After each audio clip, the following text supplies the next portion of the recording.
मां वैष्णो देवी संघर्ष समिति की आज होगी अहम बैठक में तय की जाएगी आंदोलन की अगली रणनीति। प्रशासन द्वारा मांगी गई समय सीमा आज हुई समाप्त। ताराकोट रोपवे को लेकर फिलहाल नहीं हुआ फैसला।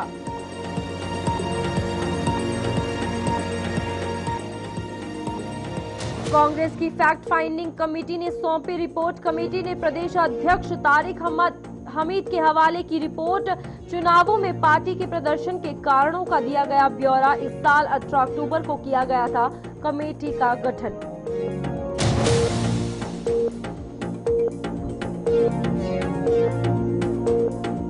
घाटी औद्योगिक क्षेत्र का रेलवे फाटक बना जानलेवा। रेलवे फाटक पर आधा घंटा रुका रहा फायर ब्रिगेड। समय पर न पहुंचने से औद्योगिक इकाई जलकर राख। उद्यमियों की रेल मंत्रालय से किसी और विकल्प की गई मांग।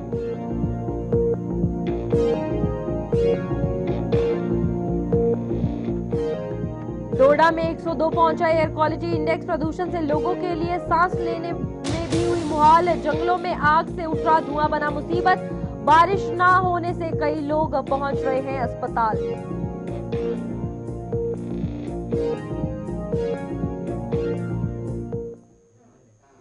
जम्मू कश्मीर के इस बुलेटिन में आप सभी का स्वागत है और मैं हूं आपके साथ रूपाली शर्मा। तो चलिए बुलेटिन की शुरुआत करते हैं। मां वैष्णो देवी संघर्ष समिति द्वारा आज दोपहर 2 बजे के करीब अहम बैठक की जा रही है। आपको बता दें, ताराकोट रोपवे को लेकर उठे विवाद को हल करने के लिए प्रशासन द्वारा दी गई समय सीमा आज खत्म हो गई है। आज होने वाली बैठक में संघर्ष समिति द्वारा आंदोलन की अगली रणनीति का मसौदा तैयार किया जाएगा। प्रशासन ने 18 दिसंबर को कटरा के कारोबारियों को 23 दिसंबर तक इस मुद्दे को हल करने का समय मांगा था, लेकिन कारोबारियों की माने तो अभी तक प्रशासन से उन्हें किसी भी किस्म की जानकारी नहीं दी गई है।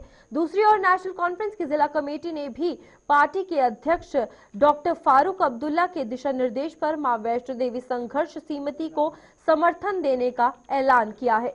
तो लगातार ये रोपवे प्रोजेक्ट जो है विवादों में बना हुआ है और आज तक जो है इसकी समय सीमा थी। अब 2 बजे के बाद इसको लेकर जो बैठक है वो की जाएगी और इस पर चर्चा जो है वो की जाने वाली है।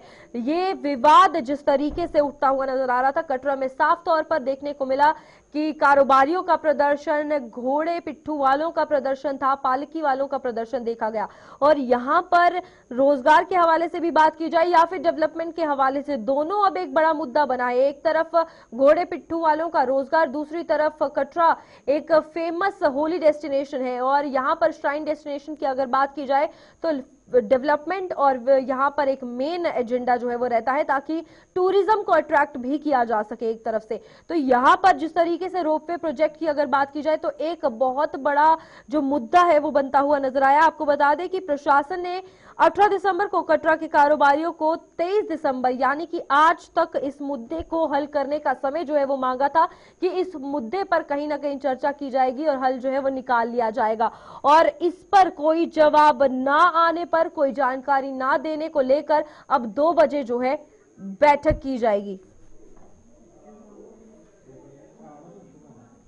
चलिए इसी पर अधिक जानकारी लेंगे। हमारे साथ हमारे संवाददाता कटरा से सोहन कोहली जुड़ चुके हैं। सोहन, सबसे पहले बताइएगा, 23 दिसंबर तक का समय था, अभी तक कारोबारियों ने वेट किया और अभी भी कोई जानकारी प्रशासन की तरफ से नहीं आई है, क्या कुछ कहना चाहेंगे? यहाँ पे जो स्ट्राइक हुई थी वहाँ पे डीसी लास्ट चौथे दिन डीसी रियासी विशेषपाल महाजन जी जब कटरा पहुंचे तो 15 दिन की मोहलत मांगी थी, मगर उससे पहले जो कि उनकी ट्रांसफर यहाँ से हो गई और दूसरी जो डीसी रियासी है निधि मलिक, उन्होंने यहाँ पे ज्वाइन कर लिया। मगर जब दूसरी बार यहाँ पे स्ट्राइक हुई तो वहाँ पे जो निधि मलिक जो डीसी रियासी यहाँ पे कटरा में उनके पास आके पहुंचती है तो उनको फिर से एक बार आश्वासन देती है। उनका साफ तौर पे ये कहना है कि मुझे इस मसले में अभी तक कोई जानकारी नहीं है, बट आपकी बात हमने सुनी है, मगर अभी हाई अथॉरिटी यानी कि श्राइन बोर्ड के जितने भी हाई अथॉरिटी है उनके साथ में बात करके अब मुझे थोड़ी सी मोहलत दी जाए। उन्होंने यहाँ पे 23 तारीख तक मोहलत दी थी, वो जो कि आज वो खत्म हो चुकी है, मगर अभी तक प्रशासन की तरफ से उनसे कोई भी बात करने के लिए यहाँ पे नहीं पहुंचा है। मगर आज जो कि संघर्ष कमेटी जो है वो आज एक बैठक करेगी। बैठक में जितने भी लोग हैं उनके समर्थन में उतरे हैं वो भी उनके साथ बैठक करेंगे। आगे की रणनीति क्या होगी वो आज जो है इनका फैसला लिया जाएगा। यहाँ पर सवाल ये भी उठता है कि अगर प्रशासन ने कहा था कि उन्हें इन्फॉर्म जो है किया जाएगा कि क्या कुछ आगे फैसला लेना है उस पर भी प्रशासन ने ध्यान नहीं दिया। दूसरी तरफ यहाँ पर दो सवाल उठते हैं, एक तरफ घोड़े पिट्ठू वालों का जो रोजगार है और दूसरी तरफ इस होली डेस्टिनेशन को एक फेमस टूरिज्म के हवाले से भी बढ़ाने के लिए ये रोपवे प्रोजेक्ट बनाया गया। तो दोनों चीजें जो है अब अटक रही हैं, तो इसको कैसे अब आगे देखा जाएगा?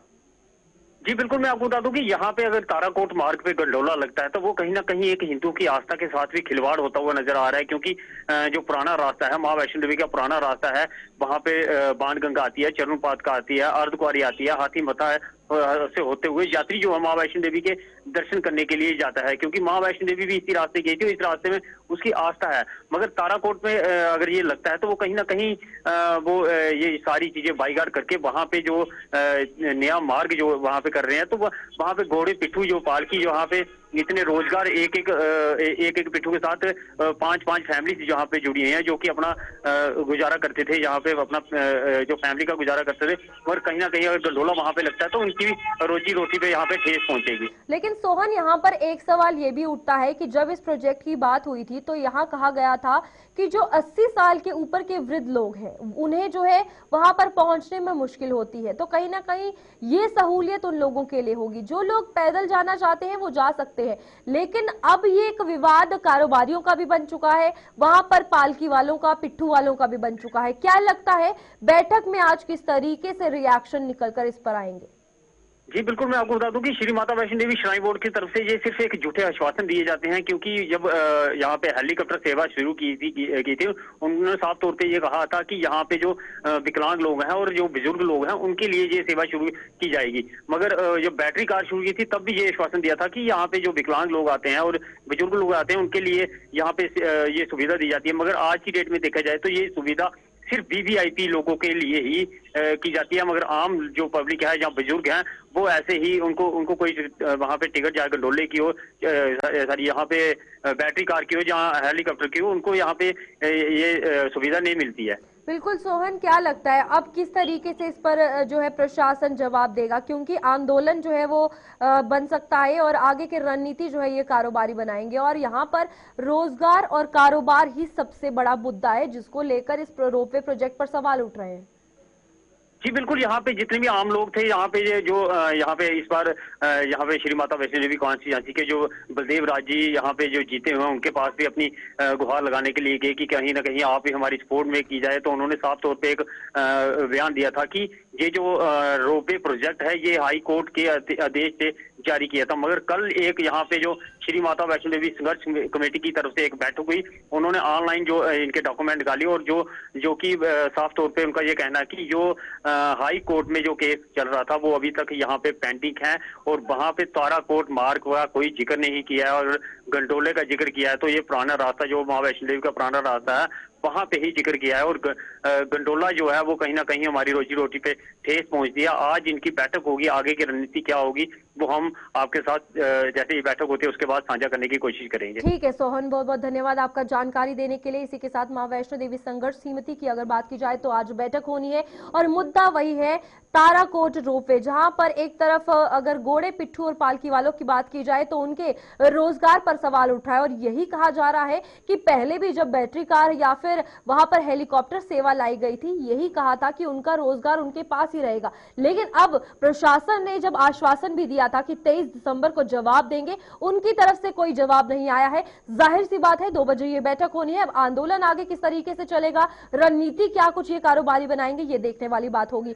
आगे बढ़ते हैं जहां पर जम्मू कश्मीर प्रदेश कांग्रेस की फैक्ट फाइंडिंग कमेटी ने अपनी रिपोर्ट प्रदेश कांग्रेस के अध्यक्ष तारिक अहमद करा। चलिए इस वक्त एक बड़ी खबर जो है निकलकर सामने आ रही है। आपको बता दें कि इस वक्त एनसी सांसद आगा सईद रुहुल्ला मेहंदी ने मोर्चा जो है वो खोल लिया है और अपनी सरकार के खिलाफ ही ये मोर्चा खोला गया है।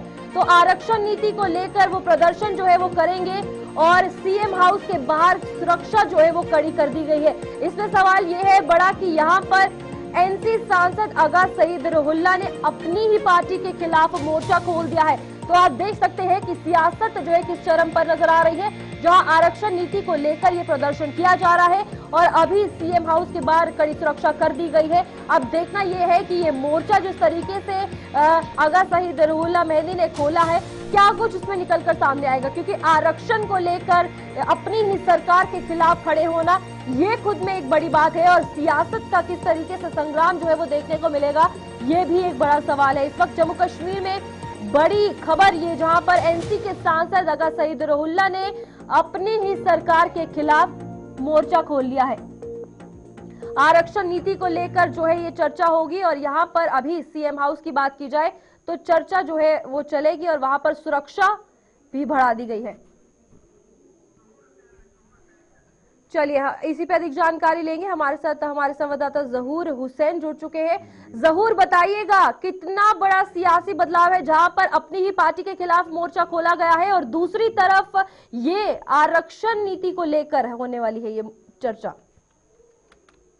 मैं आपको बता दूं कि जब भी मैनिफेस्टो हुआ था इलेक्शन का, असेंबली इलेक्शन का, तो उसी दिन एनसी का ये मैनिफेस्टो जो भी रिजर्वेशन यहाँ पर हुई है उसको हम बदलाव लाएंगे, और ओपन मेरिट के लिए हम खास इसमें जो रिजर्वेशन है वो लाएंगे। इसमें अगर हम देखें तो आगा सईद रहउल्लाह ने उस वक्त भी इसमें मुदाखलत की थी, और खासतौर पर वो स्टार कैंपेनर रहे थे, हर जगह पर वो गए, चॉपर्स में गए, और उन्होंने कहा कि हमें वापस लाना है, और रिजर्वेशन का उस वक्त जवानों से वादा किया था। और ठीक उन्होंने परसों एक ट्वीट किया, उन्होंने ये कहा कि मैं अपने ऑफिस जो जम्मू कश्मीर के सीएम हैं, चाहे उनके घर के बाहर या उनके ऑफिस के बाहर में मोर्चा खोलूंगा, और सारे जवान मेरे साथ आएंगे। और आज उन्होंने 2 बजे वहां पर टाइम रखा है, और अभी अगर हम देखें तो 1 बजे हैं, और अभी इस वक्त वो घर पे हैं, और मेरे पीछे आप देख रहे हैं गाड़ियां यहाँ पर खड़ी हैं, और बिल्कुल सब यहाँ पर देख रहे हैं कि वो कब बाहर निकलेंगे। तो बिल्कुल जरूर ये किसके खिलाफ है, पहाड़ी समुदाय के आरक्षण नीति को लेकर है या फिर ईडीएस की अगर बात की जाए उनके खिलाफ, दोनों में से कौन सी बात जो है वो सामने आई है? जी, वो ईडीएफ पर ही बोल रहे हैं, क्योंकि वो बोल रहे हैं कि जो ओपन मेरिट है उसमें जो भी रखा गया था, अब जो रिजर्वेशन बाकी ले रहे हैं तो उससे ओपन मेरिट का बहुत सारा खर्चा और बेरोजगारी बढ़ सकती है, और जवान काफी फिक्रमंद है, ड्रग्स में मुब्तला है, और बाकी चीज अगर हम देखें जो भी इस वक्त समाज में हो रही है, तो इसको रोकने के लिए और जवान को, क्योंकि युवा लीडर हैं वो जवानों के लिए आगे आना चाहते हैं, और ये कहना चाहते हैं कि पार्टी के खिलाफ भी अगर मुझे जाना पड़े तो मैं इसमें जाऊंगा। लेकिन जो यहाँ पर हम कह रहे हैं कि आगा सईद रहउल्लाह ये कहा था कि आज 2 बजे वो वहां पर मोर्चा खोलेंगे, और इन जो कैंडिडेट्स हैं उनके साथ वहां पर धरना देंगे। तो बिल्कुल सीएम हाउस के बाहर सुरक्षा किस तरीके से कर दी गई है, क्योंकि यहाँ पर एक सियासी टकरार तो देखने को मिलेगी, क्योंकि अपनी ही पार्टी के खिलाफ मोर्चा खोल दिया जाए। जी बिल्कुल, इसमें तो उन्होंने कहा है कि बिल्कुल मैं ये नहीं देखूंगा कि मैं इस पार्टी से ताल्लुक रखता हूँ, मैं युवाओं के लिए लड़ूंगा, क्योंकि हमने उनसे वादे किए हैं, जो हमारा मैनिफेस्टो है वोट बैंक हमें वहीं से मिला है, और इसको हमें पूरा करना जरूरी है। चाहे उसमें 370 हो, वो भी बिल जब यहाँ पर असेंबली में लाएगी तो कुछ अंदरूनी अगर हम देखें तो बहुत सारों ने कहा था कि अभी हम रोकेंगे, पहले स्ट्रीट को वापस लाएंगे, लेकिन इन्होंने बिल्कुल ये कहा कि नहीं, हमें बिल्कुल पहले 370 की भी बात छेड़नी है और उसकी बिल भी वहां पर मंजूर करनी है। तो ये बिल्कुल जो भी मैनिफेस्टोस नेशनल कॉन्फ्रेंस के ऑफिस में उस दिन कहे गए थे जब इलेक्शन की शुरुआत अब 2 बजे क्या तो कुछ रहेगा जहूर, किस तरीके की तस्वीरें क्या कुछ लगता है सामने आएंगी जम्मू कश्मीर की सियासत में, क्योंकि यहाँ पर युवाओं के लिए मुद्दों पर अब जो है सांसद खड़े होते हुए नजर आ रहे हैं। जी बिल्कुल, अगर हम वजीर आला की बात करें तो उन्होंने कहा कि हम कमिटमेंट है इसकी, तो कुछ थोड़ा और समय दीजिए, क्योंकि इसकी जो डेडलाइन है 22 दिसंबर रखी गई थी, और आगा रहउल्लाह ने भी ये कहा था, जो कि इस वक्त पार्लियामेंट मेंबर है श्रीनगर, उन्होंने ये कहा था कि मैं भी 22 तक ही रुकूंगा, अगर ये नहीं हो सका तो मैं as a local, as a normal यहाँ का बाशिंदा प्रोटेस्ट करूंगा। ठीक है जहूर, बहुत बहुत धन्यवाद आपका जानकारी देने के लिए। और इस वक्त ये बड़ी खबर सामने आ रही थी, जहां पर अगर बात की जाए नेशनल कॉन्फ्रेंस के सांसद आगा सईद रहउल्लाह मेहंदी जो है आज अपनी ही पार्टी के खिलाफ मोर्चा जो है वो खोलने वाले हैं, और आरक्षण नीति को लेकर ये होने वाला है, और फिलहाल सीएम हाउस के बाहर पूरी सिक्योरिटी के इंतजाम जो है वो कर दिए गए हैं। आगे बढ़ते हैं, जहां पर फैक्ट फाइंडिंग कमेटी को लेकर चर्चा हो रही थी, तो आपको बता दें जम्मू कश्मीर प्रदेश कांग्रेस की फैक्ट फाइंडिंग कमेटी ने अपनी रिपोर्ट प्रदेश कांग्रेस के अध्यक्ष तारिक हमीद कर्रा को सौंप दी है। विधानसभा चुनावों में कांग्रेस के प्रदर्शन का नोटिस लेते हुए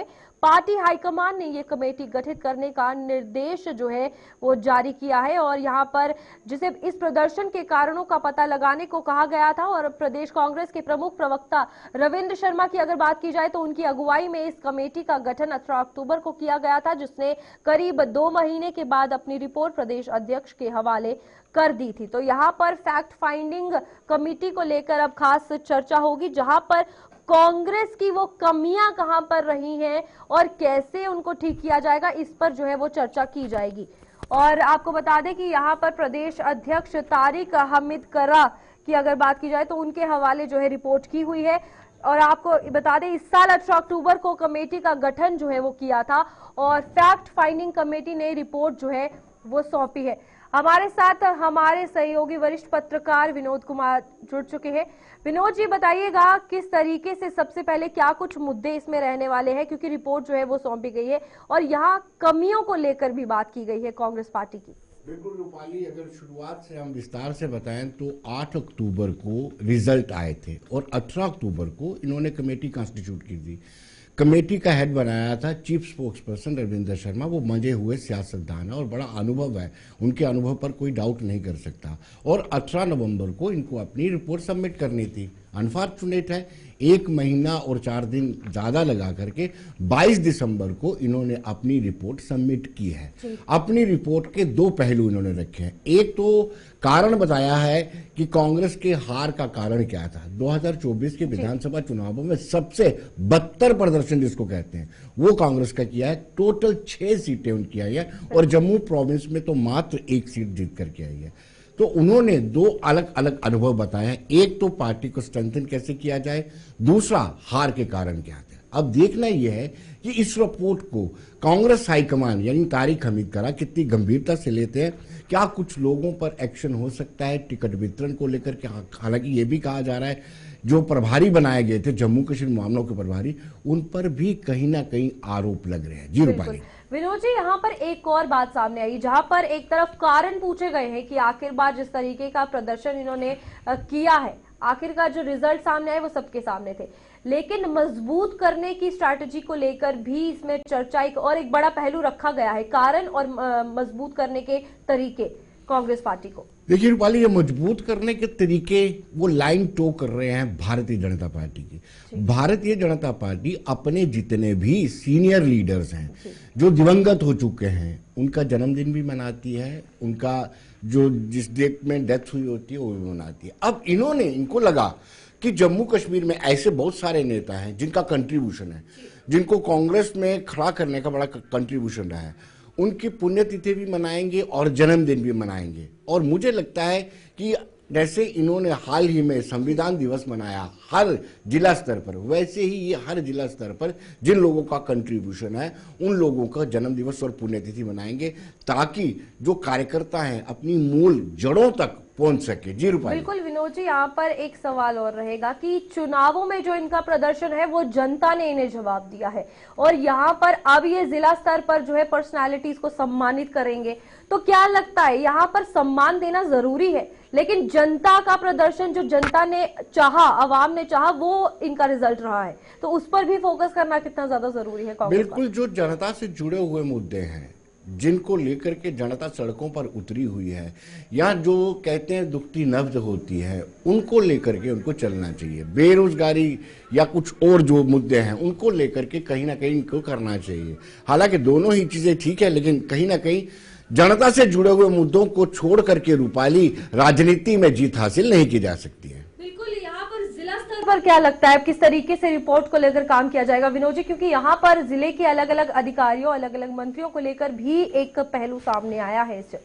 देखिए, तारिक हमीद कर्रा को काफी लंबे समय हो गया, रिजल्ट 8 अक्टूबर को आया, जैसे मैंने बताया 22 दिसंबर को रिपोर्ट भी पेश होगी। अब मुझे लगता है कि जो संगठनात्मक ढांचा है उसका आकार इनको तलाशना होगा, उनको बनाने होंगे, जिला अध्यक्ष बनाने होंगे, जिला उपाध्यक्ष बनाने होंगे, फिर अपनी टीम के vice president, president, senior vice president को भी नए सिरे से चुनना होगा। मुझे लगता है कि संगठन पर यानी संगठनात्मक दृष्टि से जो काम करने की जरूरत है उस पर आप कंसंट्रेट करने की जरूरत है। तो यहाँ पर ये कांग्रेस जो भारतीय जनता पार्टी को कॉपी करने की बात कर रहे हैं, जैसे आपने कहा, क्या लगता है किस तरीके से कांग्रेस 6 सीटों की अगर बात की जाए, आपने कहा जीता, और जम्मू संभाग में भारतीय जनता पार्टी ही उभर कर आई है, कश्मीर संभाग की बात अलग है, कांग्रेस को कितनी मेहनत करनी पड़ेगी? देखिए, कांग्रेस को बड़ी नए सिरे से मुझे लगता है एक तो स्ट्रक्चर को, संगठन को ओवरहालिंग करनी पड़ेगी और उसके साथ साथ बड़ी मेहनत करने की जरूरत है ताकि दोबारा से कांग्रेस उस पोजीशन में पहुंच सके कि उनके बिना सरकार ना बन सके। यानी 2003 के या 2014 के बाद पीछे की बात करें तो उससे पहले कांग्रेस ऐसी पोजीशन में होती थी कि उनके अलावा सरकार नहीं बन सकती थी। बिल्कुल विनोद जी, यहाँ पर कांग्रेस पार्टी की ही प्रदर्शन की अगर बात की जाए, जो इन लोगों ने अब एजेंडा स्ट्रेटजी अपनानी है, जिस तरीके से आपने कहा कि अब सम्मानित जो है किया जाएगा और यहाँ पर जिला स्तर पर ये कामकाज किए जाएंगे, क्या लगता है ये किस तरीके से रूट लेगा और जम्मू की राजनीति किस तरीके से बदलेगी? क्योंकि यहाँ पर एनसी के साथ ही गठबंधन हुआ था तो ही अस्तित्व रहा।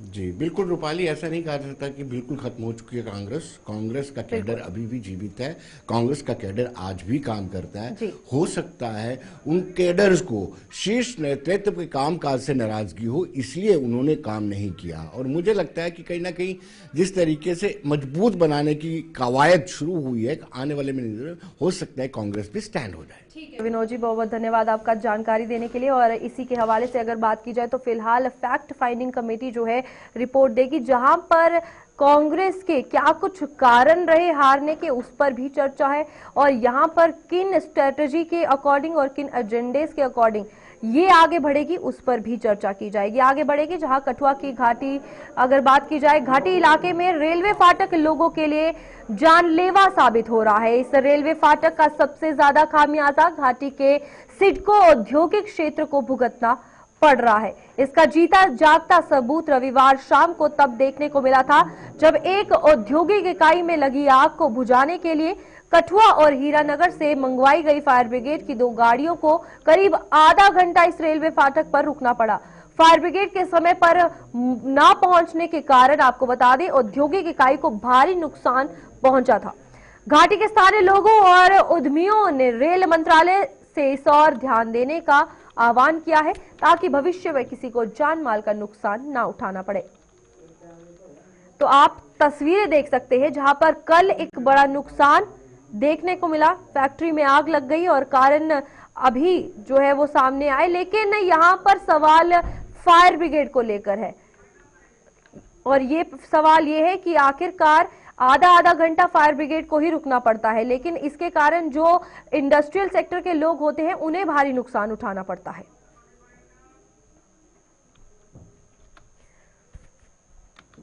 चलिए फिलहाल जम्मू कश्मीर के इस बुलेटिन में इतना ही। खबरों का सिलसिला जारी रहेगा, आप देखते रहिए गुलिस्तान न्यूज।